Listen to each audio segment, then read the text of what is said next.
Hello parents, कैसे हो सब? बढ़िया। आज हम स्टार्ट कर रहे हैं पी ब्लॉक। ठीक है, एस ब्लॉक कंप्लीट हो गया अपना, पी ब्लॉक की शुरुआत करते हैं। देखो, अगर आपने पीरियोडिक टेबल देखी है, केमिकल बॉन्डिंग देखी है, एस ब्लॉक वाला भी अगर आपने देख लिया तो पी ब्लॉक में आपको ज़्यादा परेशानी नहीं होगी, क्योंकि वही चीज़ें जो है मोस्ट ऑफ रिपीट होने वाली हैं। ठीक है, बहुत सारी चीज़ें तो साइज बढ़ रही है, घट रही है, वही सारी बातें होने वाली हैं। ठीक है, तो अगर आपने पहले से केमिस्ट्री पहले दिन से पढ़ रहे हो तो कोई दिक्कत नहीं आएगी। ठीक है, बाकी समझाऊंगा तो। चलो करें शुरुआत, सब बढ़िया हो? चलो आ जाओ, पी ब्लॉक की शुरुआत करते हैं। पी ब्लॉक ये 11th क्लास का पढ़ रहे हैं अपन। कौन सी क्लास का? 11th क्लास का। पहले ही मैं आपको बता देता हूं, ये चैप्टर जो है वो 11th क्लास का अपन पढ़ रहे हैं। ठीक है, 12th क्लास में भी एक पी ब्लॉक है। ठीक है, उसको अपन जब 12th क्लास की इनऑर्गेनिक केमिस्ट्री पढ़ेंगे तब अपन उस पी ब्लॉक को कंप्लीट करेंगे। ये 11th क्लास की इनऑर्गेनिक केमिस्ट्री अपन पढ़ रहे हैं, तो 11th क्लास वाला चैप्टर इसके अंदर पढ़ेंगे। डिफरेंस क्या है दोनों में? देखो, ये जो पी ब्लॉक है इसके अंदर अपन सिर्फ देखो, पी ब्लॉक के अंदर 13वें ग्रुप से लेके और फिर 18वें ग्रुप तक सारे किसके अंदर आते हैं? पी ब्लॉक के अंदर ही आते हैं। पीरियोडिक टेबल सबने देखी है। फर्स्ट और सेकंड ग्रुप, पहला और दूसरा जो ग्रुप है वो किसके अंदर आता है? एस ब्लॉक के अंदर। 13वें से लेके 18वें ग्रुप तक किसके अंदर आएंगे? पी ब्लॉक के अंदर आएंगे। इस चैप्टर के अंदर जो 11th क्लास का जो पी ब्लॉक है उसके अंदर कौन सा आता है? 13वां और 14वां ग्रुप आता है। 13th और 14th जो ग्रुप है वो आता है। एक तो आपके बोरोन फैमिली बोल देंगे, बोरोन वाला परिवार आएगा, एक कार्बन वाला परिवार है। वो दो परिवार इसके अंदर पढ़ेंगे, इस चैप्टर के अंदर। बाकी के अपन पढ़ेंगे 12th क्लास के अंदर। ठीक है, मतलब 12th क्लास की जो इनऑर्गेनिक केमिस्ट्री पढ़ाऊंगा तब। ठीक है, ये खत्म होने के बाद में 12th वाली स्टार्ट करेंगे। चलो बोरोन फैमिली की बात करते हैं। तो मैंने आपको बता दी कि इसमें अपन दो ग्रुप पढ़ने वाले हैं इस चैप्टर के अंदर। कौन कौन से पढ़ने वाले हैं ये मिटा दूं मैं 11th क्लास। ठीक है, तब तो लग गया आपको ना। इसमें अपन दो ग्रुप पढ़ेंगे। कौन सा? एक 13th और एक 14th ग्रुप।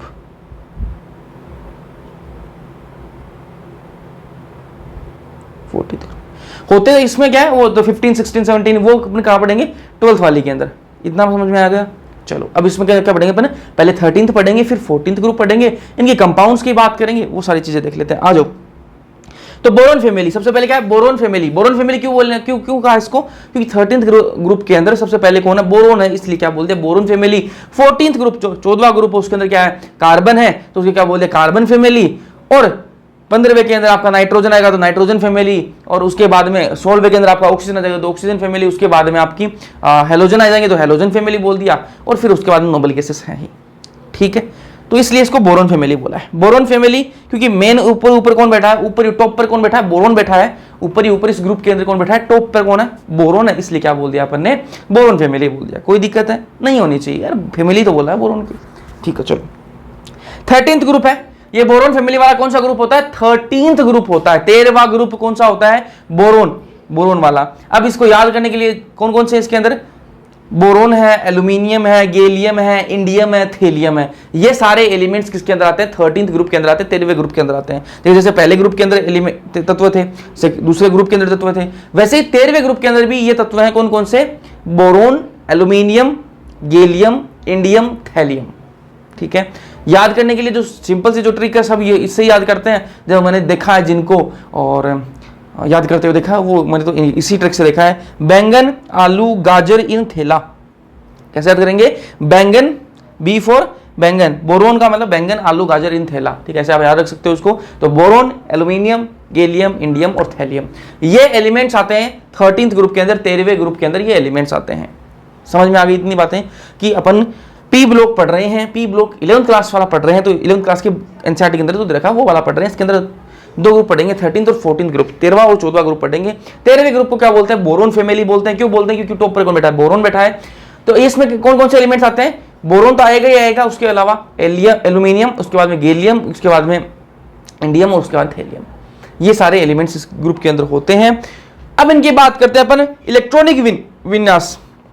इलेक्ट्रॉनिक विन्यास इनकी क्या रहेगी उसकी बात कर लेते हैं। जैसे अपने फर्स्ट ग्रुप के अंदर अपने पढ़ा, जो पहला ग्रुप था उसके अंदर इनकी क्या थी? NS1 थी। क्या थी? NS1। दूसरे ग्रुप के अंदर क्या थी? NS2। इनकी क्या रहेगी? इनकी रहेगी NS2NP1। ठीक है, इलेक्ट्रॉनिक विन्यास क्या है इनकी? NS2NP1। ठीक है, यहां पर N क्या है? ये N क्या? N का क्या मतलब है? Outer most shell. क्या है? Outer most shell. जैसे बोरोन के लिए क्या हो जाएगी? 2s2 2p1। ठीक है, फिर एल्यूमिनियम के लिए 3s2 3p1।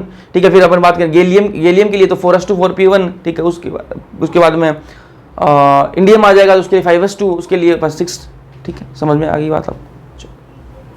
तो ऐसे अपन इसको रखेंगे ना, तो ये आउटर मोस्ट शेल को रिप्रेजेंट करता है एन, ठीक है। ये इनकी सबकी इलेक्ट्रॉनिक विन्यास सबकी यही रहेगी, सबकी यही रहेगी, बस खाली एन का जो नंबर है ना, एन का जो नंबर है वो चेंज होता रहेगा, बाकी सबकी यही रहने वाली है। यहां तक किसी को कोई दिक्कत है क्या? नहीं होनी चाहिए। तो चलो एटॉमिक साइज की बात कर लेते हैं बना, वो अपन फर्स्ट ब्लॉक के अंदर यही करते आ रहे हैं यार, एटॉमिक साइज ये सारी चीजें पढ़ के आए हैं ना। तो एटॉमिक साइज अपन को पता ही है यार, टॉप टू बॉटम जाते हैं तो साइज क्या होती है? इंक्रीज होती है। ऊपर से नीचे की तरफ आते हैं तो क्या होती है? साइज बढ़ती है। लेकिन यहां थोड़ी दिक्कत है। क्या दिक्कत है अभी बताएंगे। चलो इनकी एटॉमिक साइज की बात करें, सबसे पहले अपन क्या पढ़ रहे हैं भाई?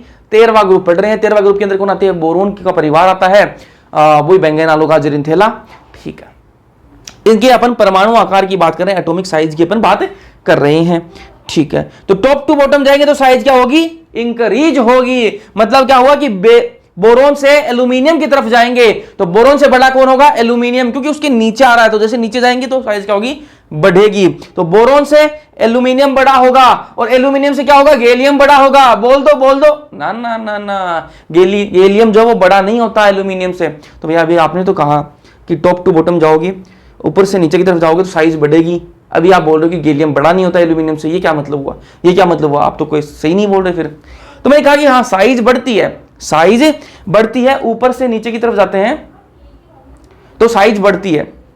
लेकिन दिक्कत ये है, दिक्कत यहां पर यह है कि गैलियम जो है ना उसकी साइज रूल के अकॉर्डिंग बढ़नी चाहिए थी एल्यूमिनियम से, लेकिन यार वो बड़ी नहीं होती, एल्यूमिनियम से छोटी होती है गैलियम की साइज। देखो अपन ने या क्या पढ़ा अपन ने कि ग्रुप के अंदर, एक ग्रुप के अंदर ऊपर से नीचे की तरफ जब आते हैं, ऊपर से जब नीचे की तरफ आते हैं तो साइज बढ़ती है, ये पढ़ के आए हैं ना। लेकिन यहां पर थोड़ा सा उल्टा हो जाता है। क्या हो जाता है? देखो बोरोन से बड़ा कौन है? एल्यूमिनियम, सही बात है, ये तो रूल के अकॉर्डिंग चल रहा है भाई। लेकिन एल्यूमिनियम से बड़ा गैलियम नहीं होता, एल्यूमिनियम की साइज गैलियम से बड़ी होती है। इसका रीजन क्या है? इसका रीजन क्या है? देखो गैलियम जो है वो स्मॉलर होता है, smaller size then aluminium, aluminium से छोटा होता है गैलियम।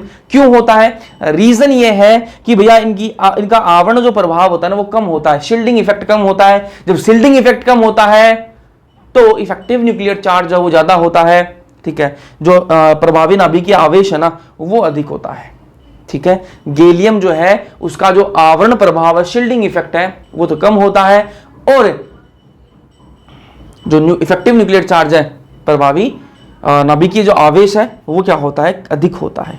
इस वजह से गैलियम की साइज क्या होती है? छोटी होती है। क्या होती है? छोटी होती है। इसका रीजन क्या है? ऐसा क्यों होता भाई? इनका शील्डिंग इफेक्ट कम क्यों होता है? रीजन ये है जिससे एक्सप्लेन किया जा सकता है।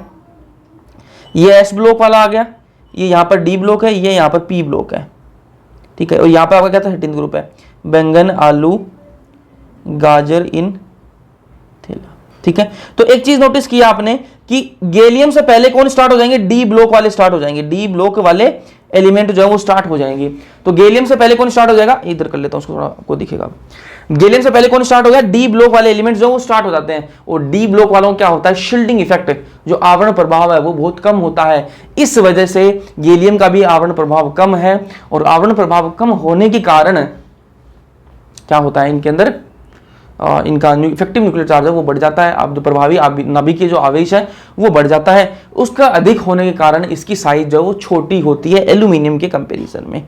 तो इसका जो ऑर्डर आता है ना, इसका जो ऑर्डर आता है वो कैसा आता है कि भैया ये जो बोरोन है इसकी साइज तो क्या है? सबसे छोटी है, उससे बड़ी किसकी आएगी? एल्यूमिनियम की, ठीक है। लेकिन गैलियम की साइज एल्यूमिनियम से छोटी होती है। तो पहले बोरोन, उसके बाद में गैलियम, फिर एल्यूमिनियम, एल्यूमिनियम के बाद में इंडियम, फिर थेलियम। ये आपका ऑर्डर रहेगा, है ना। तो इनमें आप कंफ्यूज मत होना यार, ये क्वेश्चन बहुत बार पूछा गया। मैंने आपको जब पढ़ाया था ना वहां पर पीरियोडिक टेबल, तब भी मैंने आपको ये चीज बताई थी, तब वहां पर भी ये चीज एक्सप्लेन कर चुका हूं। मैं आपको वापस बता रहा हूं, एग्जाम में पूछा गया है, वापस आ सकता है, क्योंकि एग्जाम के अंदर नॉर्मल चीजें कोई नहीं पूछता कि भाई साइज, ग्रुप के अंदर साइज बढ़ती है, सबको पता है। वो क्या पूछता है आपको? जो एक्सेप्शन होता है ना वही पूछता है, एक्सेप्शन ही पूछता है। बाकी अपन हर ग्रुप के अंदर यही पढ़ते आ रहे हैं कि हाँ ऊपर से नीचे आएंगे तो साइज बढ़ेगी, साइज बढ़ेगी, ये तो पढ़ते हैं, ठीक है। तो ये तो सबको ही पता है। लेकिन गलती कहां होगी? जहां एक्सेप्शन होगा। एक्सेप्शन यहां पर है यार, है ना। ये एक्सेप्शन आपको याद रखना, तभी बॉक्स में बंद कर रखा है कि गैलियम की साइज जो है वो एल्यूमिनियम से छोटी होती है। रीजन क्या है भाई? रीजन पूछेगा आपको तो बोल देना आवरण प्रभाव जो है वो कम होता है। आवरण प्रभाव कम होता है तो क्या होगा? इफेक्टिव न्यूक्लियर चार्ज जो है, प्रभावी नाभिकीय आवेश जो है वो कम होता है। इस वजह से क्या है? इसकी जो साइज है वो छोटी होती है। चलो एटॉमिक साइज समझ में आ गई, फिर बात करते हैं अपन आयोनाइजेशन एनर्जी की। आयोनाइजेशन एनर्जी की, आयोनाइजेशन एनर्जी आपको पता है कि भैया ऊपर से नीचे की तरफ जाएंगे तो क्या होगी, साइज बढ़ेगी, साइज बढ़ेगी तो क्या होगा, साइज बढ़ेगी तो क्या होगा, आयोनाइजेशन एनर्जी कम होती है। जो जितना बड़ा होगा उसमें से इलेक्ट्रॉन निकालना उतना आसान होगा। यह बात तो अपन बहुत बार कर चुके हैं, पीरियोडिक टेबल के अंदर कर चुके हैं, केमिकल बॉन्डिंग के अंदर कर चुके हैं, एस ब्लॉक के अंदर कर चुके हैं, पी ब्लॉक के अंदर भी यही बात कर रहे हैं। आयोनाइजेशन एनर्जी क्या होती है कि इलेक्ट्रॉन किसी एक एलिमेंट से, किसी एक एटम से इलेक्ट्रॉन बाहर निकालने के लिए जितनी एनर्जी देनी पड़े वही तो आयोनाइजेशन एनर्जी होती है। ठीक है, एक एटम है मेरे पास में, एक एटम से मुझे एक इलेक्ट्रॉन बाहर निकालना है, उस इलेक्ट्रॉन को बाहर निकालने के लिए मुझे जितनी एनर्जी देनी पड़ेगी वही तो क्या है, आयोनाइजेशन एनर्जी है। यह बात मानते हो या नहीं मानते, इतना मुझे बता दो। मानते हो? ठीक है, मानते हो तो मैंने बताया कि जितना बड़ा साइज में होगा ना, जितना साइज में बड़ा होगा उसमें से इलेक्ट्रॉन निकालना उतना आसान होगा। रीजन आपको बता चुका हूं, ये भैया एक बड़ा है, यहां पर इसका न्यूक्लियस है, यहां पर इसका इलेक्ट्रॉन है। न्यूक्लियस और इलेक्ट्रॉन, पॉजिटिव और नेगेटिव के बीच में क्या है, दूरी क्या है, ज्यादा है। दूरी ज्यादा है तो क्या इलेक्ट्रॉन को पकड़ नहीं पाएगा, कस के नहीं पकड़ पाएगा, पकड़ के तो रखेगा लेकिन कस के नहीं पकड़ पाएगा, तो इलेक्ट्रॉन जब उसमें निकालना आसान है। वही बात करें छोटे से एटम के अंदर, छोटे से एटम के अंदर दूरी कम है, पॉजिटिव नेगेटिव, कस के पकड़ के रखेगा, इसमें से इलेक्ट्रॉन निकालना मुश्किल है। तो आयोनाइजेशन एनर्जी छोटे में ज्यादा देनी पड़ती है, बड़े के अंदर कम देनी पड़ती है। अब आते हैं इस पर, तो इसका जो आयोनाइजेशन एनर्जी जो है ना वो ऊपर से नीचे क्या है, बढ़नी चाहिए कि साइज बढ़ेगी तो आयोनाइजेशन एनर्जी बढ़नी चाहिए थी। लेकिन लेकिन लेकिन लेकिन यहां पर भी लोचा है, यहां पर भी क्या है, दिक्कत है। ऊपर से नीचे आता है तो आयोनाइजेशन एनर्जी, वो रूल यहां पर नहीं लगता। क्यों नहीं लगता, देखो इसका ऑर्डर अलग ही टाइप का आता है। ये देखो पहले बोरोन, बोरोन की सबसे ज्यादा होगी क्योंकि उसकी साइज सबसे छोटी है ना। फिर क्या आ गया, थेलियम आ गया, थेलियम आ गया, थेलियम भाई सबसे नीचे और उसकी आयोनाइजेशन एनर्जी बोरोन के बाद में आ गई। ये क्या सीन हुआ, ये कैसे हुआ? आपने, हमें गैलियम का तो समझ में आता है, हमें गैलियम का तो समझ में आता है कि आपने बोल दिया कि भाई डी ब्लॉक से, गैलियम से पहले डी ब्लॉक के एलिमेंट्स आते हैं, उस वजह से उसका शील्डिंग इफेक्ट कम होता है, जो आवरण प्रभाव है वो कम होता है और इफेक्टिव न्यूक्लियर चार्ज है वो ज्यादा होता है। इस वजह से उसकी साइज छोटी होती है। तो उसका तो मान सकते हैं भैया, उसका तो क्या होगा, आयोनाइजेशन एनर्जी कम हो सकती है, आयोनाइजेशन एनर्जी ज्यादा हो सकती है। लेकिन ये थेलियम ऊपर कैसे आ गया, थेलियम की कैसे कम हो सकती है, तो उसका भी इलाज मैं बताता हूँ। देखो ध्यान से देखो, गैलियम आपको समझ में आ गया ना, गैलियम, गैलियम की साइज छोटी होती है, किससे छोटी होती है, एल्यूमिनियम से। तो एल्यूमिनियम से ज्यादा होना चाहिए ना उसका तो आयोनाइजेशन एनर्जी। देखो मैं बोल रहा हूँ, जो जितना छोटा होगा ना उसकी आयोनाइजेशन एनर्जी उतनी ज्यादा होगी। ये बात तो मानते हो? बिल्कुल मानते हैं भैया। तो मैंने आपको पहले, थोड़ी देर पहले बताया आपको कि गैलियम जो है उसकी साइज छोटी होती है एल्यूमिनियम से, बिल्कुल होती है। तो एल्यूमिनियम की साइज छोटी होती है, इस वजह से, सॉरी, गैलियम की साइज छोटी होती है एल्यूमिनियम से, इस वजह से गैलियम जो है उसकी आयोनाइजेशन एनर्जी ज्यादा होती है। एक बार वापस रिपीट कर देता हूं, मैंने आपको थोड़ी देर पहले बताया गैलियम की साइज एल्यूमिनियम से छोटी होती है, और जब साइज छोटी होती है तो उसमें से इलेक्ट्रॉन निकालना मुश्किल होता है। तो जिसकी साइज छोटी उसको इतनी ज्यादा एनर्जी देनी पड़ेगी, आयोनाइजेशन एनर्जी देनी पड़ेगी। तो गैलियम की साइज छोटी तो आयोनाइजेशन एनर्जी ज्यादा लगेगी। इतना बात तो क्लियर हो गया, मतलब एल्यूमिनियम से ज्यादा आयोनाइजेशन एनर्जी किसको देनी पड़ेगी, गैलियम को देनी पड़ेगी। ठीक है, अब आप हमें ये बताओ, थेलियम का सीन बताओ। थेलियम का देखो, ये आपकी पीरियोडिक टेबल है, ये एस वाले हैं, ये डी वाले हैं और ये आपके पी वाले हैं। यहां आपके वही बैंगन, आलू, गाजर इन थैला। ठीक है, गैलियम से पहले कौन आता है, डी ब्लॉक वाले आते हैं, डी ब्लॉक वाले आते हैं। इस वजह से इसका क्या है, इफेक्टिव न्यूक्लियर चार्ज क्या हो जाता है, ज्यादा हो जाता है और शील्डिंग इफेक्ट कम हो जाता है। वही बात करूं मैं थेलियम की, थेलियम से पहले कौन आता है, डी ब्लॉक वाले तो आते ही आते हैं, साथ में इससे पहले कौन आ जाते हैं, एफ ब्लॉक वाले भी भरे जाते हैं। डी ब्लॉक तो वाले तो आते आते हैं, देखो गैलियम से पहले डी वाले आते हैं, इसलिए उसकी साइज छोटी। वही बात करें थेलियम जो है ना, उसके पहले डी वाले तो आते आते हैं, एफ वाले भी आ जाते हैं, तो उसकी वजह से उसका शील्डिंग इफेक्ट और कम हो जाता है, और शील्डिंग इफेक्ट कम हो जाता है, इस वजह से इसकी आयोनाइजेशन एनर्जी जो है वो बढ़ जाती है ना। तो ये इसका रीजन है भाई, डी और एफ वाले दोनों आ जाते हैं, इस वजह से इसका बढ़ जाता है। तो ये आपको ऑर्डर याद रखना पड़ेगा। फर्स्ट आयोनाइजेशन एनर्जी का किसका, 13th ग्रुप का, 13 जो ग्रुप है बोरोन फैमिली, उसका ये आयोनाइजेशन ऑर्डर आएगा, बोरोन, फिर थेलियम, फिर गैलियम, फिर एल्यूमिनियम, फिर इंडियम। इंडियम की जो है सबसे कम होती है। ठीक है, चलो जैसे मैंने गैलियम समझाया ना आपको, वैसा ही इंडियम है, लेकिन इसके पहले क्या है, डी तो आ रहा है, ब्लॉक भी आ रहा है, इस वजह से इसका क्या है, आयोनाइजेशन एनर्जी बढ़ जाती है। ये आपको ऑर्डर याद रखना है। चलो अब एक क्वेश्चन है, क्वेश्चन क्या है, ये एनसीईआरटी बेस्ड क्वेश्चन है पूरा। ठीक है, गैलियम के छोटे आकार को समझाया जा सकता है। गैलियम का जो छोटा आकार है, आपको पता है कि गैलियम की साइज छोटी होती है, ठीक है, तो साइज इसकी छोटी है, इस वजह इसका उसको कैसे समझा सकते हैं अपन, गैलियम की साइज छोटी है, इसको कैसे समझा सकते हैं? ऑप्शन देखो भैया, poor shielding of p orbital, poor shielding of d orbital, poor shielding of d and f orbital, poor shielding of f orbital. जल्दी से आंसर लिखो, जल्दी से आंसर लिखो। अभी थोड़ी देर पहले एक्सप्लेन किया मैंने कि गैलियम की साइज छोटी होती है, इसको अपन कैसे समझा सकते हैं, इस चीज को कैसे समझा सकते हैं। जल्दी से आंसर आना चाहिए भाई कमेंट सेक्शन में, जल्दी आंसर आओ जल्दी।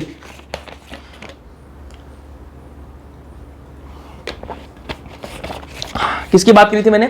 डी ब्लॉक की पुअर शील्डिंग की बात करी थी ना, आवरण प्रभाव कम होता है ना, तो डी की बात करी थी, ठीक है। तो डी किसके अंदर आ रहा है भाई? डी, ये तो पी की बात कर रहा, तो पी तो गलत हो गया, ये एफ की बात कर, एफ भी गलत हो गया। चलो अब मुझे बताओ कि मैं सिर्फ डी की बात करी थी या डी एफ की बात की थी? भैया आपने गैलियम के लिए तो सिर्फ डी की बात करी थी, लेकिन आपने थेलियम के लिए डी और एफ दोनों की बात करी थी। तो यहां क्वेश्चन में क्या पूछ रहा है? गैलियम पूछ रहा है, तो गैलियम के लिए तो मैंने सिर्फ किसकी बात करी थी? सिर्फ डी ब्लॉक की बात करी थी। तो ये भी खत्म, ये लो भाई, poor shielding of D orbital की वजह से इसकी साइज छोटी होती है। अभी थोड़ी देर पहले एक्सप्लेन किया, उसी पर बेस्ड क्वेश्चन है। चलो फिर बात करते हैं इलेक्ट्रोनेगेटिविटी। इलेक्ट्रोनेगेटिविटी को हिंदी में बोलते हैं विद्युत ऋणात्मकता, ठीक है, विद्युत ऋणात्मकता, ठीक है।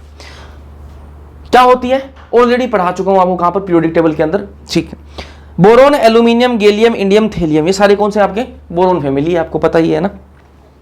तो 13वें ग्रुप में Al सबसे कम विद्युत ऋणात्मक इलेक्ट्रोनेगेटिव तत्व है, ये आपको बहुत ही ज्यादा ध्यान में रखना है, ठीक है।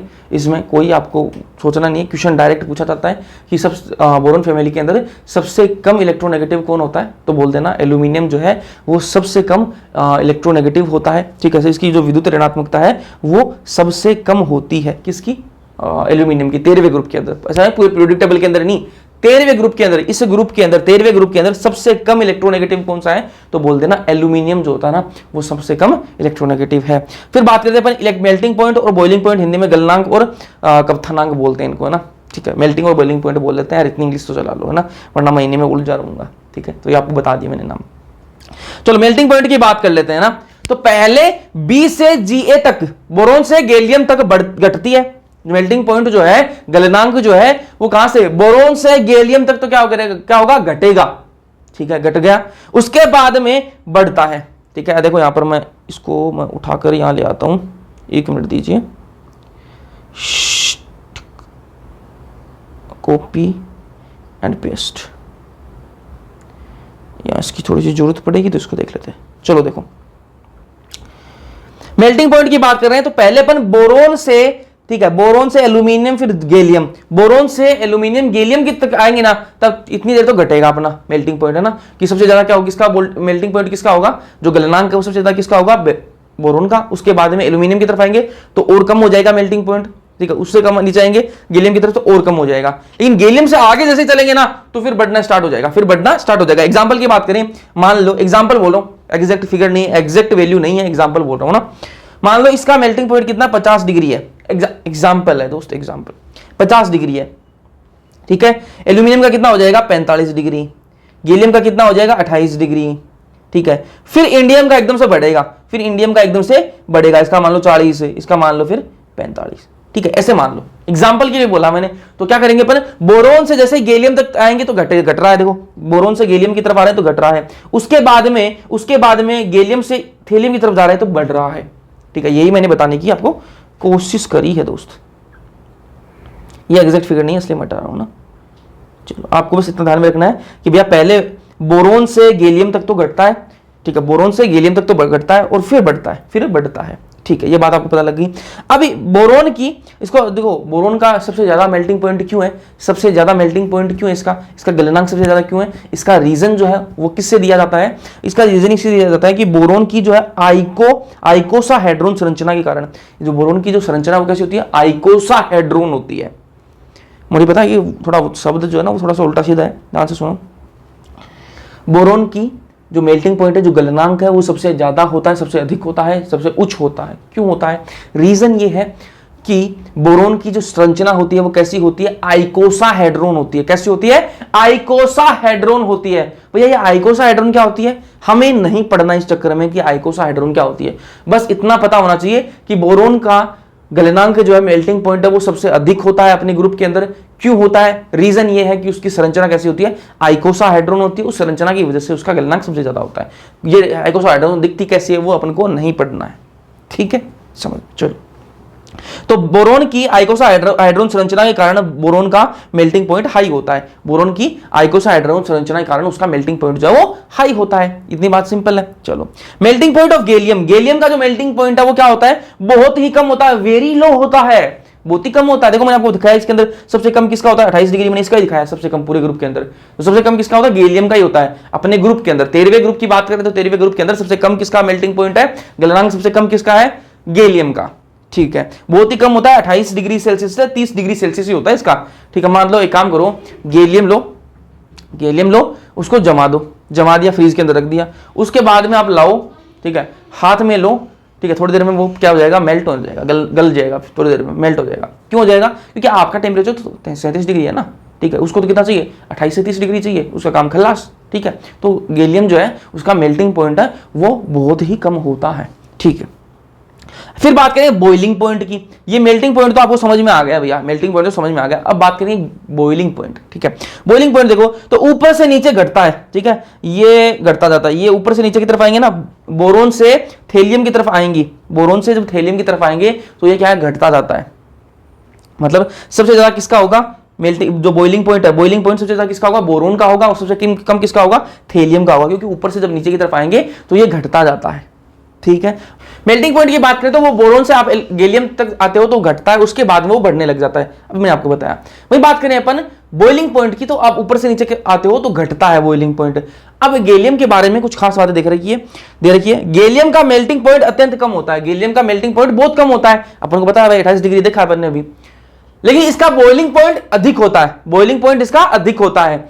अभी देखो ऐसा नहीं कि पूरे 13वें ग्रुप के अंदर सबसे ज्यादा गैलियम का ही बॉइलिंग पॉइंट है, ना, ग्रुप के अंदर बात नहीं हो रही। इसके अगर कंपैरिजन करें ना अपन, कंपैरिजन किससे कर रहे हैं, इसका देखो मेल्टिंग पॉइंट तो 28 डिग्री है, लेकिन उसकी तुलना में इसका बॉइलिंग पॉइंट ज्यादा होता है। मेल्टिंग पॉइंट तो 28 डिग्री है इसका, लेकिन उसकी जब तुलना करें भाई 28 डिग्री इसका मेल्टिंग पॉइंट है, तो इसका बॉइलिंग पॉइंट है वो बहुत ज्यादा होता है। ठीक है, तो बॉइलिंग पॉइंट इसका ज्यादा है। बॉइलिंग पॉइंट ज्यादा होने के कारण इसको किस में यूज किया जाता है, थर्मोमीटर में यूज किया जाता है। तो अब आप बोलोगे भैया थर्मोमीटर में तो हमें जहां तक हमें आइडिया है वहां पर उसमें तो मर्क्यूरी को यूज में लिया जाता है। मैंने कहा कि आप बिल्कुल सही बोल रहे हो, मर्क्यूरी को यूज में लिया जाता है, लेकिन मर्क्यूरी को यूज में लिया जाता है, लेकिन जहां पर तापमान बहुत ज्यादा है, ऐसी जगह जहां पर तापमान बहुत ज्यादा है वहां पर आप मर्क्यूरी वाले थर्मोमीटर को यूज में नहीं ले सकते। तो क्यों नहीं ले सकते, क्योंकि मर्क्यूरी का जो बॉइलिंग पॉइंट है वो थोड़ा कम होता है, इसलिए जैसे ही आप बहुत उच्च तापमान के अंदर उस थर्मोमीटर को लेके जाओगे तो वो मर्क्यूरी जो है वो क्या हो जाएगी, भाप बन जाएगी उसकी। तो क्या करें, इसके लिए अपन ऐसी जगह जहां पर टेम्परेचर बहुत ज्यादा है, टेम्परेचर जहां पर ज्यादा है वहां पर अपन गैलियम का थर्मोमीटर काम में लेते हैं, ताकि वहां पर कोई दिक्कत नहीं, आप टेम्परेचर आराम से मेजर कर सकते हो, इसका बॉइलिंग पॉइंट जो वो अधिक होता है। चलो अब बात करते हैं अपन केमिकल प्रॉपर्टीज की बात करते हैं, केमिकल प्रॉपर्टीज की बात करते हैं। सबसे पहले बात करेंगे ऑक्सीडेशन स्टेट की, ऑक्सीडेशन स्टेट की। तो बैंगन, आलू, गाजर, इंथेला, ये तो आपको सबको पता ही है। ठीक है, इनका ऑक्सीडेशन स्टेट होता क्या है, देखो ध्यान से सुनना, आप ध्यान से सुनना इस चीज को ना, इस चीज को बहुत ही ध्यान से सुनना आप। ये बोरोन है जी, अपना बोरोन है, इसकी ग्राउंड स्टेट की बात कर रहे हैं ना, ग्राउंड स्टेट, ग्राउंड स्टेट के अंदर। ठीक है, आप सबको पता है NH2 NP1, ये नहीं क्या होती है, इलेक्ट्रॉनिक कॉन्फ़िगरेशन होती है ना, तो अपन लास्ट वाली लिख लेते हैं, लास्ट वाली ही लिख लेते हैं। तो यहां पर क्या जाएगा, 2s2 2p1 आ जाएगा ना, अपन बोरोन की बात कर रहे हैं तो ये क्या है आपका 2s2 है। ठीक है, इसके अंदर अपन क्या भर देंगे, 2 इलेक्ट्रॉन है इसके पास में, तो 2 इलेक्ट्रॉन भर देंगे, ये भर दिए मैंने 2 इलेक्ट्रॉन, ये वाली p की है। ठीक है, तो p के अंदर क्या सिर्फ 1 इलेक्ट्रॉन है, 1 इलेक्ट्रॉन मैंने भर दिया। आपको एक चीज पता होनी चाहिए कि बॉन्ड कौन बनाता है, बॉन्ड कौन बनाता है, बॉन्ड वही बनाता है जो सिर्फ अकेला हो, जो अकेला हो वही बॉन्ड बनाएगा। यहां पर आपने ध्यान से देखो कि S के अंदर तो 2 है भैया, 2 का जोड़ा बना हुआ है, S वाली S के अंदर तो क्या है, 2 का जोड़ा बना हुआ है। जोड़े वाले बॉन्ड क्यों बनाएंगे भाई, पहले से उनका बॉन्ड बन रखा है, पहले जोड़ा बन रखा है, वो बॉन्ड बनाएगा, नहीं बनाएगा। बॉन्ड कौन बनाएगा, जो सिंगल है भाई, जो सिंगल है उसको बॉन्ड बनाना है, वही रिश्ता बनाएगा। तो जो सिंगल है वो क्या बनाएगा, रिश्ता बनाएगा, समझे। तो बॉन्ड कौन बनाता है, जो सिंगल होता है वही बॉन्ड बनाएगा। तो अगर ये ग्राउंड स्टेट के अंदर है, अगर आपका बोरोन कैसा है ग्राउंड स्टेट के अंदर, तो कैसे ऑक्सीडेशन स्टेट शो करेगा, +1 शो करेगा, क्योंकि ये एक ही बॉन्ड बना सकता है, एक बॉन्ड बनाएगा तो +1 ऑक्सीडेशन स्टेट शो करेगा। लेकिन वही बात करूं मैं इसकी एक्साइटेड स्टेट के अंदर, बोरोन अगर किसमें है, एक्साइटेड स्टेट के अंदर, एक्साइटेड स्टेट के अंदर, तब क्या होगा, ये आपका एस वाला है, ये वाला पी है, ठीक है। तो एक्साइटेड स्टेट के अंदर क्या होगा, जो लास्ट जो वैलेंस इलेक्ट्रॉन होंगे, जो वैलेंस इलेक्ट्रॉन होंगे वो जो जोड़े बना रखे हैं ना, वो जोड़े जोड़े अलग हो जाएंगे। एक्साइटेड, जब एक्साइटेड होंगे ना तब जोड़े जो है वो टूट जाते हैं, ठीक है। तो ये इसमें क्या जोड़ा था ना वो यहां पर आ जाएगा, जो टूट कर यहां पर आ जाएगा, सब अलग अलग हो गए, सब क्या हो गए, अलग अलग हो जाते हैं। तो ग्राउंड स्टेट के अंदर क्या होगा, नॉर्मल आपका रहेगा। देखो ग्राउंड स्टेट के अंदर क्या होगा, नॉर्मल, इनका जोड़ा बना हुआ है, इनको बॉन्ड बॉन्ड से कोई मतलब नहीं, हम आपस में है भाई, ठीक है।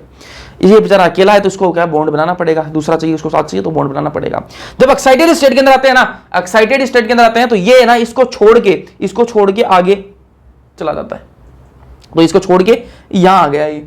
अब क्या है, तीन अकेले दिख रहे हैं मुझे तीन जो है वो तीनों अकेले दिख रहे हैं, ये भी अकेला, ये भी अकेला और ये भी अकेला, तीनों अकेले हैं। तो अब तीनों क्या बना सकते हैं, बॉन्ड बना सकते हैं। मानते हो या नहीं मानते, तीनों अकेले हैं, तीनों तो सिंगल है, तीनों क्या बना सकते हैं, बॉन्ड बना सकते हैं। तीनों बॉन्ड बना सकते हैं। तो अब कौन सी स्टेट आ गई है, +3 ऑक्सीडेशन स्टेट है। कौन सी है, +3 ऑक्सीडेशन स्टेट है। फिर बात करें अपन एल्यूमिनियम की ग्राउंड स्टेट को मैं जीएस लिख दूं, ग्राउंड स्टेट, ठीक है। इसके अंदर क्या होगा एल्यूमिनियम का, वही आपका 2s, एक मिनट, 2s2 नहीं 3s2 आएगा। तो s के अंदर क्या बढ़ा जाएगा, ये 2 इलेक्ट्रॉन भैया, और ये वाला p है, इसके अंदर 1 है। तो ये क्या है, ग्राउंड स्टेट के अंदर क्या इसको करेगा भाई, एक ही इसके अंदर अनपेयर्ड इलेक्ट्रॉन क्या है, 1 है, ठीक है। एक ही तो है, सिंगल है, तो सिंगल एक ही बॉन्ड बनाएगा, तो एक बॉन्ड बनाएगा, तो यहाँ पे क्या +1 ऑक्सीडेशन स्टेट है, ठीक है। लेकिन ये क्या आ जाएगा एक्साइटेड स्टेट के अंदर, अगर एल्यूमिनियम किसमें आ जाए, एक्साइटेड स्टेट के अंदर, है ना, एक्साइटेड स्टेट को ES लिख रहा हूं, इसके अंदर आ जाए तो ये बॉन्ड सब छोड़ देंगे ना, ये सब अपना जो जोड़ा बना रखा है छोड़ देगा, ठीक है। ये जोड़ा इसको छोड़ के आगे चला जाएगा, ठीक है, आगे चला गया। तो अब किसमें आ जाएगा, +3 ऑक्सीडेशन स्टेट के अंदर आ जाएगा, क्योंकि अब क्या है, तीनों अकेले हैं, तीनों क्या है बॉन्ड, एक एक बॉन्ड बना सकते हैं, ठीक है। अब बात करें अपन गैलियम की, गैलियम क्या है, ग्राउंड स्टेट के अंदर आपको सबको पता है कि एक ही आएगा, ये +1 ही शो करेंगे ना। लेकिन एक्साइटेड स्टेट की बात कर लेते हैं ना, आप इतना समझ ही गए, अब गैलियम की बात कर रहे हैं।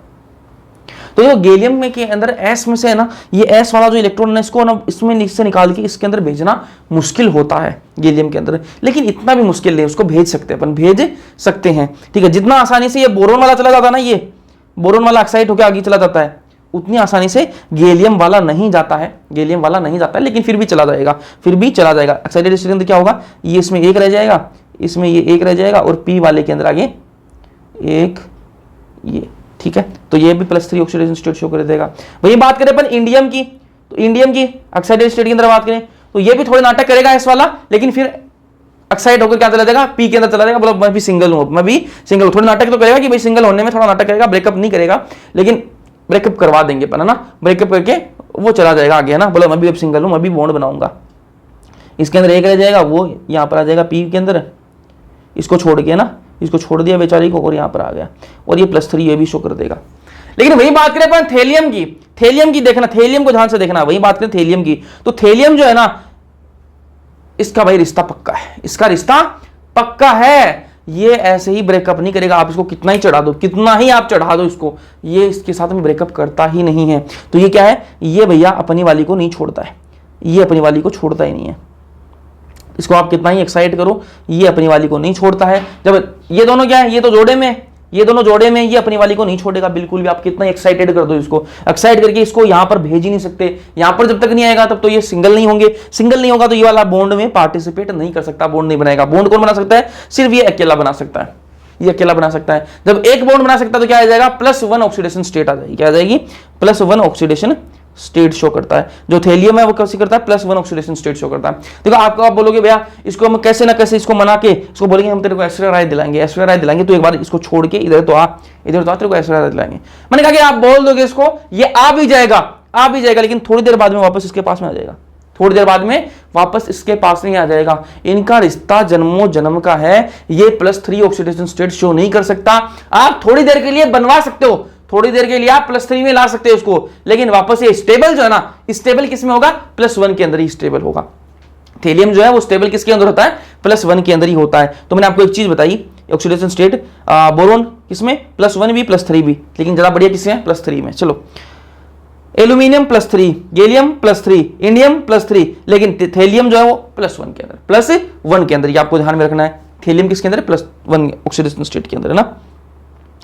चलो समझ में आई बात। तो ये क्या है, अक्रिय युग्म प्रभाव। अक्रिय युग्म प्रभाव क्या होता है, इनर्ट पेयर इफेक्ट, इंग्लिश में क्या बोलते हैं, इनर्ट पेयर इफेक्ट बोलते हैं। इनर्ट पेयर इफेक्ट के कारण थेलियम +1 ऑक्सीडेशन स्टेट में अधिक स्टेबल रहता है। ठीक है, ये मैंने आपको बता दिया कि +1 ऑक्सीडेशन स्टेट के अंदर ये ज्यादा स्टेबल होता है। अब ये इनर्ट पेयर इफेक्ट क्या होता है, अक्रिय युग्म प्रभाव क्या होता है, ये बता दूं मैं आपको। बॉन्ड निर्माण में भाग लेने के लिए एस ऑर्बिटल की अनिच्छा, जो एस ऑर्बिटल वाले होते हैं उनकी इच्छा ही नहीं बनती यार बॉन्ड बनाने में उनकी इच्छा ही नहीं होती। उसको क्या बोलते हैं अपन, इनर्ट पेयर इफेक्ट बोलते हैं। उसको क्या बोलते हैं, इनर्ट पेयर इफेक्ट।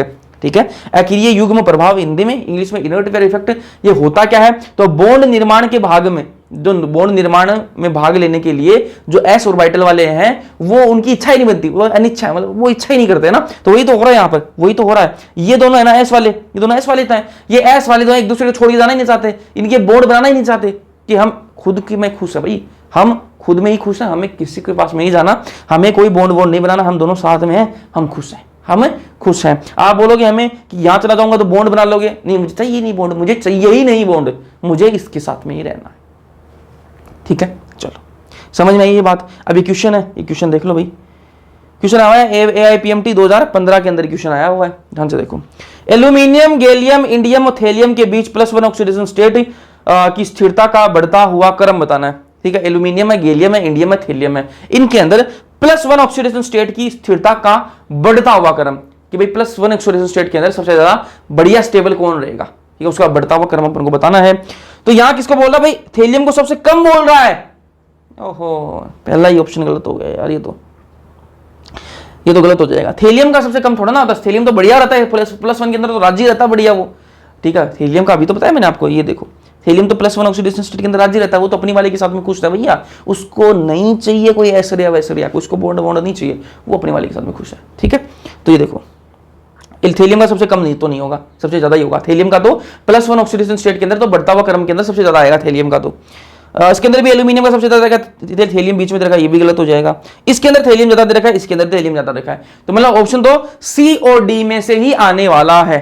ठीक है, अब देख लो भैया, ये देखो इसके अंदर गैलियम कम, उसके बाद में इंडियम, उसके बाद में एल्यूमिनियम, ऐसा कुछ नहीं है भाई, ऐसा कुछ नहीं है। मैंने आपको बताया कि सबसे आसानी से कौन चला जाता है, किसका छोड़ के चला जाता है, बोरोन वाला है जो है ना, इसका ये वाला जो इलेक्ट्रॉन है वो सबसे इसको छोड़ के, इस वाली को छोड़ के और आगे चला जाता है, बोला हम तो बॉन्ड बनाएंगे, हम तो ऐसे ही चाहिए हमको। तो फिर एल्यूमिनियम वाला है वो भी चला जाता आसानी से ही। गैलियम वाला थोड़ा नाटक करता है, बोले मैं नहीं जाऊंगा, मैं तो अपनी वाली के पास से रहूंगा, मैं तो नहीं जाऊंगा उसको छोड़ के। लेकिन अपन थोड़ा कहेंगे भैया ऐश्वर्या है भी तो ऐश्वर्या, वहां पर बॉन्ड भी तो बनाएगा तू, तो बोला ठीक है छोड़ो, इसको छोड़ते हैं, इसको छोड़ के गैलियम वाला भी चला जाता है, थोड़ा मुश्किल करता है। इंडियम वाला और मुश्किल करता है, लेकिन फिर थोड़ा मना के उसको भेज देते हैं। थेलियम वाला बिल्कुल नहीं मानता, थेलियम वाला बिल्कुल नहीं मानता। तो मतलब क्या हुआ कि भैया एल्यूमिनियम वाला है, गैलियम वाला थोड़ा सा जिद्दी है, ठीक है, और इंडियम वाला भी जिद्दी है, एल्यूमिनियम वाला तो आसानी से चला जाता है। तो एल्यूमिनियम का तो यहाँ आने का कोई हिसाब ही नहीं बनता ना, तो एल्यूमिनियम तो +3 के अंदर खुश होता है, +3 के अंदर खुश हो जाता है एल्यूमिनियम तो, क्योंकि जल्दी से इसका इलेक्ट्रॉन जो है P के अंदर चला जाता है, इस वजह से ये तो +3 के अंदर खुश होता है। तो इसका तो यहाँ +1 के अंदर आने का कोई मतलब ही नहीं है, इसलिए इसको भी काट दो भैया, इसको भी काट दो।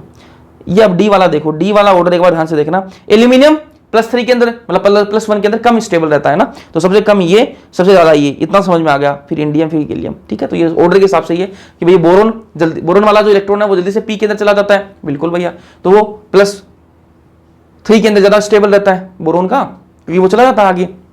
भाई एल्यूमिनियम की बात करें, वो भी थोड़ा जल्दी से चला जाता है, तो वो भी +3 के अंदर बढ़िया रहता है, +1 के अंदर थोड़ा कम स्टेबल रहता है। वही बात करें अपन किसकी, गैलियम की, वो थोड़ा नाटक करता है लेकिन चला जाता है। वही बात करें इंडियम की, वो थोड़ा नाटक करता है लेकिन उसको मना बुझा के आगे भेज देते हैं, वो भी +3 के अंदर थोड़ा स्टेबल रहता है। गैलियम से ज़्यादा स्टेबल, गैलियम ज़्यादा स्टेबल रहता है +3 के अंदर, और इंडियम जो वो +1 के अंदर ज़्यादा स्टेबल रहता है। तो ये वाला ऑर्डर जो है थेलियम वाला, ये वाला ऑर्डर आएगा, इसका सही ऑप्शन है ना। थोड़ा सा दिमाग, बस मैंने आपको जो बताया वो बातें आपको ध्यान में रखनी है, बाकी क्वेश्चन ईजी है, ठीक है। चलो फिर बात करें रिएक्शन विद एयर, हवा के साथ में रिएक्शन की बात कर लेते हैं ना। यही आपके जो 13 ग्रुप वाले, जो 13वें ग्रुप वाले जो एलिमेंट्स हैं उन्हीं की बात करें, हवा के साथ में रिएक्शन करते हैं तो क्या इनका होता है, क्या बनता है वो देख लेते हैं। तो अशुद्ध बोरोन ऑक्साइड बनाता है, अशुद्ध जो बोरोन है ना, अशुद्ध बोरोन जो है ना वो क्या बनाता है, ऑक्साइड बनाता है। मतलब इम्प्योर जो बोरोन होगा वो क्या बनाएगा, ऑक्साइड बनाएगा। अगर प्योर बोलोगे शुद्ध बोरोन हो तो वो नहीं बनाएगा, ठीक है। अशुद्ध बोरोन को आप हवा में छोड़ोगे वो क्या बना लेगा, ऑक्साइड बना लेगा। एल्यूमिनियम प्रतिक्रिया करके ऑक्साइड बनाता है जो इसे आगे के एक्शन से बचाता है। भैया इसका क्या मतलब हुआ कि प्रतिक्रिया करता है उसके बाद ऑक्साइड बनाता है आगे के, ये क्या मतलब हुआ? तो मैंने कहा कि आपने एल्यूमिनियम लिया, आपने ये ले लिया एल्यूमिनियम आपके पास में, ठीक है, एल्यूमिनियम आपके पास में, तो एल्यूमिनियम को आप जैसे हवा में रखोगे तो वो क्या करेगा, ऑक्सीडेशन कर लेगा, क्या बनाएगा, ऑक्साइड की एक परत बना लेगा अपने ऊपर, ऑक्साइड की एक परत बना लेगा अपने ऊपर। अब अपने ऊपर एक ऑक्साइड की परत बना ली, अब अंदर का जो एल्यूमिनियम होगा ना, अंदर वाला जो एल्यूमिनियम है उस तक हवा नहीं पहुंच पाएगी, उस तक हवा नहीं पहुंच पाएगी, तो अंदर वाला जो एल्यूमिनियम है ना वो बिल्कुल सेफ हो जाएगा, ठीक है, आगे एक्शन हो ही नहीं पाएगा। देखो हवा के अंदर आपने एल्यूमिनियम रखा, जल्दी से एल्यूमिनियम क्या करेगा, हवा के साथ मिलकर क्या बना लेगा, ऑक्साइड की एक लेयर बना लेगा अपने ऊपर, ऑक्साइड की एक परत बना लेगा। अब जो है ना उसको कोई मतलब नहीं है, अब वो आगे रिएक्शन नहीं करेगा, अब आगे वो हवा के साथ में रिएक्शन नहीं करेगा क्योंकि उसके ऊपर एक ऑक्साइड की प्रोटेक्टिव लेयर जो है वो बन चुकी है, अब उसके आगे वो रिएक्शन नहीं होगी, ठीक है, क्योंकि आगे हवा अंदर जा ही नहीं सकती, आगे हवा अंदर जो इसके अंदर जा ही नहीं सकती क्योंकि ऊपर क्या है एक परत बना ली, उसके आगे हवा नहीं जा सकती, ठीक है। तो एल्यूमिनियम क्या करता है, जैसे आप एल्यूमिनियम को हवा में रखोगे वो जल्दी से अपने ऊपर एक पूरी परत बना लेता है, परत की वजह से क्या है हवा जो है उसके अंदर आगे नहीं जा पाती है, ठीक है। चलो ये वाली बात समझ में आई। गैलियम इंडियम रिएक्ट नहीं करते हैं, गैलियम और इंडियम जो वो हवा के साथ में रिएक्ट नहीं करते हैं। थेलियम अपनी सतह पर ऑक्साइड की परत बना लेता है, थेलियम जो वो अपनी सतह पर क्या बना लेता है, ऑक्साइड की एक परत बना लेगा। थेलियम को ऑयल में संरक्षित किया जाता है, ठीक है, इसलिए थेलियम किस में रखा जाता है, ऑयल में रखा जाता है ताकि वो खराब ना हो, ठीक है। वापस बता देता हूं एक बार, ध्यान से सुनना। रिएक्शन विद एयर की बात कर रहे हैं, अशुद्ध जो बोरोन होता है वो ऑक्साइड बना लेता है, ठीक है, शुद्ध बोरोन नहीं बनाता है। वहीं बात करें अपन एल्यूमिनियम की, एल्यूमिनियम जो है जैसे आप एल्यूमिनियम को हवा में रखोगे वो जल्दी से क्या बनेगा, अपने ऊपर अपनी सतह पर क्या बना लेगा, ऑक्साइड की परत बना लेगा ताकि उसके जो आगे का एक्शन नहीं हो पाए उसके अंदर, ठीक है, हवा उसके अंदर नहीं घुस पाए, वो बाहर एक प्रोटेक्टिव लेयर बना लेगा ऑक्साइड की। उसके बाद बात करें अपन गैलियम और इंडियम की, गैलियम और इंडियम हवा के साथ में रिएक्ट करते ही नहीं है। उसके बाद थेलियम आता है, थेलियम जो है वो क्या कर लेता है, रिएक्शन करता है अपनी सतह पर क्या बनाता है, ऑक्साइड की एक परत बना लेता है, जैसे एल्यूमिनियम ने परत बनाई वैसे ही थेलियम भी अपने ऊपर एक परत बना लेता है, सतह बना लेता है। इसलिए थेलियम को किस में रखा जाता है, ऑयल में संरक्षित किया जाता है ताकि ये हवा के साथ में रिएक्ट ना कर जाए, है ना। फिर बात करें रिएक्शन विद वाटर, पानी के साथ में रिएक्शन की बात कर लेते हैं। तो पहले था बोरोन, बोरोन पानी या भाप के साथ में प्रतिक्रिया नहीं करता है, ठीक है, बोरोन जो है वो पानी या फिर भाप, पानी ले लो, भाप गर्म ले लो, कुछ भी ले लो, ये रिएक्शन नहीं करता है बोरोन पानी के साथ में। वहीं बात करें एल्यूमिनियम, तो एल्यूमिनियम ठंडे पानी के साथ रिएक्ट कर लेता है, ठीक है, बोरोन जो है वो पानी के साथ में रिएक्ट करता ही नहीं, चाहे भाप दे दो चाहे उसको पानी दे दो, ठीक है, वो रिएक्शन नहीं करेगा। वहीं बात करें एल्यूमिनियम की, एल्यूमिनियम ठंडे पानी के साथ में भी रिएक्ट कर जाएगा, ठीक है। गैलियम और इंडियम ठंडे या गर्म पानी के साथ रिएक्ट नहीं करते हैं, गैलियम और इंडियम जो वो ठंडा पानी दे दो चाहे गर्म पानी दे दो वो रिएक्ट नहीं करेंगे। वहीं बात करें थेलियम नम हवा के साथ रिएक्ट करता है और क्या बनाता है, थेलियम हाइड्रोक्साइड बनाता है। वापस सुनो, अगर अपन बात करें रिएक्शन विद वाटर की, 13वें ग्रुप की रिएक्शन पानी के साथ में, तो ध्यान से देखो, बोरोन जो है वो पानी या फिर भाप के साथ में प्रतिक्रिया नहीं करता है। वहीं बात करें एल्यूमिनियम की तो वो ठंडे पानी के साथ में रिएक्ट कर लेता है। गैलियम और इंडियम जो वो ना ठंडे ना गर्म पानी किसी के साथ में रिएक्ट नहीं करते। और वहीं बात करें थेलियम की, थेलियम जो है उसको आप नम हवा के अंदर छोड़ो, अब नम हवा है, नमी है हवा के अंदर, तो उसके अंदर पानी भी होगा, ठीक है, तो नम हवा के अंदर आप छोड़ोगे उसको तो क्या बना लेगा वो, TLOH थेलियम हाइड्रोक्साइड बना लेगा। तो आपको दिमाग में आना चाहिए कि भैया इसका तो ये होना चाहिए ना, इसका तो ये होना चाहिए ना, TLOH कैसे होगा, TLOH3 होना चाहिए ना, ये होना चाहिए था थेलियम हाइड्रोक्साइड का। तो मैंने कहा अभी थोड़ी देर पहले मैंने आपको बताया था कि थेलियम जो है ना वो क्या शो करता है, +1 ऑक्सीडेशन स्टेट शो करता है, मतलब क्या एक ही बॉन्ड बनाएगा, एक ही बॉन्ड बनाएगा, तो क्या बनेगा, TLOH तो बनेगा ना। ये मान लो बन भी जाए TLOH थ्राइस, ये बन भी जाए तो भी ये स्टेबल नहीं है, ये क्या है टूट टाट के वापस क्या बन जाएगी, TLOH ही बन जाएगी, ठीक है, थेलियम हाइड्रोक्साइड ही बन जाएगी, तो ये वाला स्टेबल नहीं रहती है ना। चलो, तो थेलियम जो वो नम हवा के साथ में रिएक्ट करता है और क्या बनाता है, थेलियम हाइड्रोक्साइड बना लेता है।